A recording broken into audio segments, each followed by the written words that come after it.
Hey guys, welcome back. We have another 3.0 preview for Realm of Champions. This time we have Pinnacle Quest, and it's essentially a game mode that's going to be replacing Stronghold. And I'm going to be the first to say, 100% honest, I am not a fan of PvE content in this game. But I will say this, Stronghold definitely had to go because it's like the most boring game mode in my opinion that Realm of Champions has. And every time I would queue up for Stronghold, it was just like me and two bots, because no one was playing it. So, or me and like a noob. And yeah, that was the highlight of my Stronghold experience for this game. But seeing it replaced with Pinnacle Quest, I hope it's good. It's more of like a solo PvE type of experience. So let's dive in and talk about it really quick. But again, I'm not a big fan of PvE content. But we'll see. Hopefully this is good. So hey summoners, we've been hard at work with our 3.0 build. There's so much goodness for you to sink your teeth into. 3.0 is literally a game changer. I will remember those words.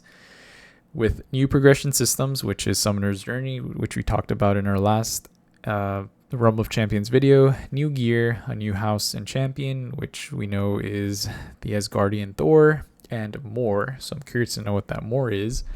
New gear, I don't know what that pertains to. I don't know if it's going to be like completely like new gear or like a third weapon for certain champions that don't have a third weapon yet. So that's going to be interesting. Otherwise, I don't know if they just mean new gear for the new arena tier that's getting unlocked. So we'll find out. Since our beta release, we've heard lots of feedback from our community on the state of PvE in Realm of Champions, and with 3.0, we're making moves to create a new PvE paradigm. Starting with in our 3.0 build, Stronghold will be retired from the game as a permanent mode, and in its place we'll have a solo PvE experience, Pinnacle Quest. You'll still see Stronghold return from time to time, but not in the same context. Sorry guys, my voice is like a little dry because this is like the third video that I've made on this already. Let's see. In Pinnacle Quest, you'll take a single champion into a series of onslaught battles at a single location before facing off against a champion in your final showdown, which it's going to be Thor. Just giving you guys a heads up. It's going to be Thor. Pinnacle quests are meant to test your power and therefore do not use threat levels to determine the difficulty of your opponents. Each mission has a specific challenge level, so having the right gear is critical to your success. If you're unable to complete a specific level, you'll be able to replay Pinnacle Quest at the highest difficulty, so you won't get reset. You won't have to start from the very beginning. You'll be able to continue on from the highest difficulty from where you left off at, which is good because I know with Stronghold, with like threat levels, as soon as you would lose, I think you would get dropped down either back to 1 or like you'd get dropped down a couple of threat levels. But this one you'll be able to just continue at the highest difficulty. Let's see. Pinnacle Quest difficulty is not only divided into challenge levels, but also difficulties. So you have normal, heroic, and master, and each difficulty has 24 challenge levels across 6 maps. So completing a difficulty will earn you a trove of rewards in addition to the rewards for each challenge level. Once you complete a difficulty, you will unlock the next one. Let's see. So it's champion specific, so you have access to rewards on every champion in your roster. So yeah, man, 24 challenge levels with 3 different difficulties. That's, what is that? 24, 48, 72 challenge levels that you can essentially complete with each champion. And there's currently, I think, 7 champions in the game. So with Thor, it's going to be 8. And that is going to be quite a lot of challenge levels if you want to complete them for every single champion that you have. So that is a lot of playing. I don't know how, replayability is gonna hold for this game mode, but hopefully it's good. Hopefully it's something that keeps you, engaged, and it's kind of challenging. So we'll see. Oh, and let's see. Let's go back. There is a chance they will be reset at some point, so they'll give us a warning before that happens. So I mean that's good. Get it reset. Can redo all the challenges, get all the rewards again, so that's good. Here are the power range recommendations for For the game modes, you have normal, 200 to 1010, power, heroic, 1100 to 1910, and master from 2000 to 4300, which I have not seen. I don't even know what like the highest gear rating for any champion has been, or for any current player that has or that's taken a screenshot and shared it. I haven't really, been keeping an eye on that. But the highest one that I have is Black Panther, sitting at around like 1400 power ratings. So I can see myself probably getting stuck towards like the later half of heroic maybe. But the big thing for me in this game, which I don't see in these notes, is if there's going to be a timer in the game. Because if there's no timer, man, honestly, I feel like you can probably just kite like the adaptoids, kite the champions, and just, throw your specials whenever they go off a cooldown and essentially win like that. I'm going to assume there's going to be a timer. But yeah, it's going to master. I think it's going to be pretty difficult once you finally get some champions into whatever tier comes after defender, and then you start getting gear for that tier level. It's going to make your champion a lot stronger, so it's going to make these Pinnacle quests a lot easier. So yeah, don't go in expecting to 100%, master and get like every single reward like on day one. So just something to keep in mind. Let's see. Sorry, where were we? At each new location you travel to, you'll play 3 consecutive onslaught missions. You'll be joined by 2 AI allies whose power is scaled to yours. So the more powerful you are, the more powerful your allies will be. But do they have a powerful brain? Kabam. That is a big question, because bots in this game, I don't know if about you guys, but every time I play with any bot, like as soon as they have a special 3 ready,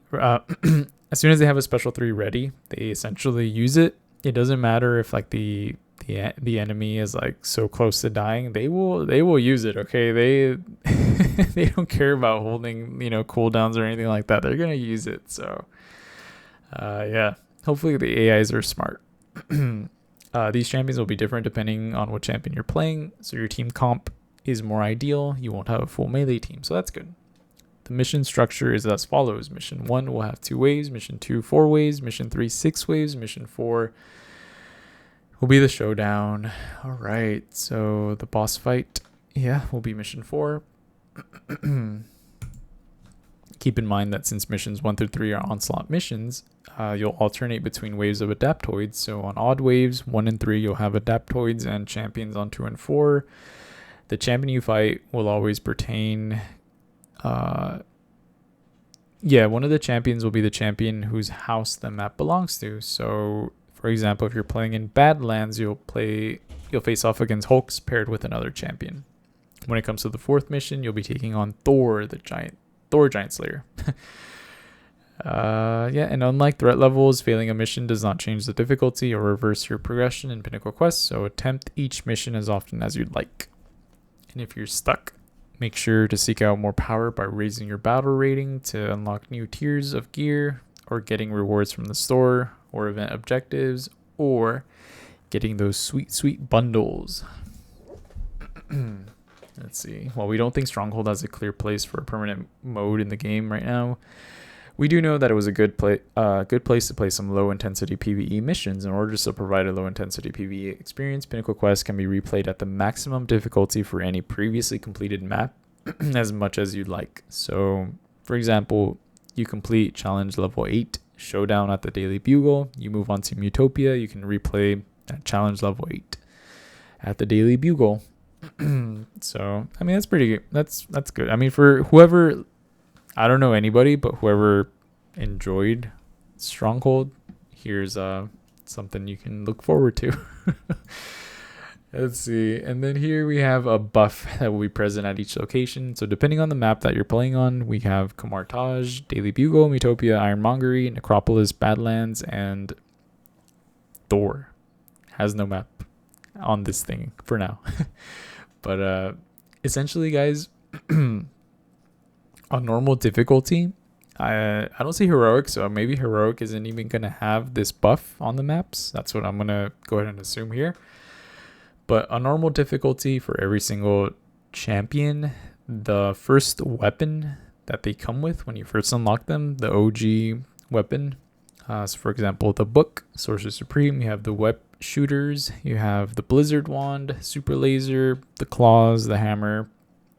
On normal difficulty, depending on the map, those weapons will get a 20% damage boost, and then on heroic, it'll be the next weapon that you unlock for each champion. So the orb, the Gatling shooter, the thunder staff, the drones, the spear, the gauntlet, 20% boost on heroic depending on the map. So yeah, that's good. That'll offset maybe some challenges that you may have as you progress in the challenge levels on heroic for sure. So I mean, that's good that the map's going to give a buff. And Thor will actually benefit across all maps. So on normal difficulty, with his hammer, Mjolnir, I can't pronounce it, dude. I'm not even gonna try. They deal 20% more damage, and then the axe on heroic will deal 20% more damage. So Thor should have it pretty easy. Hopefully he's good and super OP when he first comes out. But yeah, that is the buffs. And then here, Pinnacle quests, they will be released in sections over the weeks following 3.0's launch. So below is the current plan, subject to change, of course. Normal difficulty challenges 1 through 12 will be released on May 5th. So it's a Wednesday. I'm going to go ahead and assume that that's when 3.0 launches on May 5th. So mark your calendars, be ready to download this game again. And hopefully we keep getting more previews next week for, again, 3.0, what's to come. Maybe like a little preview of Thor, his abilities, his weapons, his costumes, his gear, his appearance, new gear that they're going to have. Hopefully some matchmaking fixes. That's my main concern, and that's really what I want to see. So I really do hope we get some more stuff next week. But for starters, for this week, Summoner's Journey I think was great. It's going to be really good for new players, being able to unlock champions, comics, rewards like units, ISO 8-9. So I think that's pretty good. And Pinnacle quest, lots of rewards, lots of replayability. So yeah, I mean, I hope it's good. I really do hope it's good. But I think they definitely made the right choice with replacing Stronghold. So good job, Kabam, on doing that. But I will again reiterate this, and I think a lot of players, or I don't know if a lot of players, but just my opinion, PvE isn't really the focus for me. I think PvP should really be more like the focal point for this game. So yeah, I look forward to seeing hopefully some updates there. So yeah, that's gonna be it for Pinnacle Quest, guys. I look forward to it. I'm gonna be trying it out. So yeah, thanks for watching, guys. Have a good one. Stay safe, and I'll catch you all in the next video.